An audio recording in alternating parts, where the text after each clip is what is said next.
Chettinad Cement, perfect concrete choice. 63 years of excellence.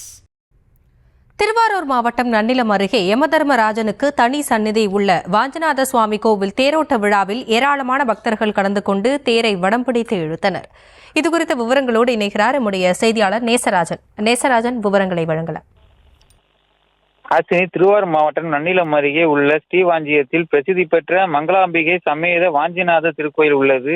ஆயுள் விருத்தி தலமாக கருதப்படும் இந்த ஆலயத்தில் யமதர்மருக்கும் சித்திரகுப்தருக்கும் இந்தியாவிலேயே தனி சன்னதி அமைய பெற்றுள்ளது. இந்த ஆலயத்தின் தனி சிறப்பு இத்தகைய சிறப்பு வாய்ந்த இந்த கோவிலில் ஆண்டுதோறும் கார்த்திகை மாத விழா வெகு விமர்சையாக நடைபெறும். அந்த வகையில் இந்த வருட கார்த்திகை மாத திருவிழா கடந்த 5ஆம் தேதி கொடியேற்றத்துடன் தொடங்கி ஒவ்வொரு நாளும் புஷ்ப பல்லாக்கு, காமதேனு வாகனம், சிம்ம வாகனம், ரிஷப வாகனம், யானை வாகனம், மயில் வாகனம், குதிரை வாகனம் உள்ளிட்ட பல்வேறு வாகன எழுந்துள்ள செய்யப்பட்டு வெகு விமர்சையாக நடைபெற்று வருகிறது. இந்த நிலையில் இன்று தேரோட்ட விழாவில் முன்னிட்டு 60 அடி உயரமுள்ள திருத்தேரில் சுப்பிரமணிய சுவாமி, வள்ளி தேவசேனா சுவாமி எழுந்தருள செய்யப்பட்டது. வேத மந்திரங்கள் முழங்க தீபாராதனை காண்பிக்கப்பட்ட பிறகு நூற்றுக்கணக்கான பக்தர்கள் தேரை வடம் பிடித்து இழுத்தனர். இந்த தேரானது கீழ வீதியில் இருந்து புறப்பட்டு தெற்கு வீதி, மேல வீதி, வடக்கு வீதி வழியாக நிலையடிக்கு வந்து சேரும்.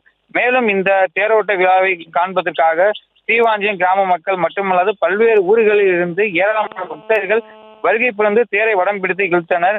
மேலும் பாதுகாப்பு பணிகள் நன்னிலம் துணை காவல் கண்காணிப்பாளர் தமிழ்மாறன் தலைமையில் 100க்கும் மேற்பட்ட போலீசார், தீயணைப்பு துறையினர் பாதுகாப்பு பணியில் ஈடுபட்டுள்ளனர். விவரங்களுக்கு நன்றி Nesarajan. Chettinad Cement, perfect concrete choice. 63 years of excellence.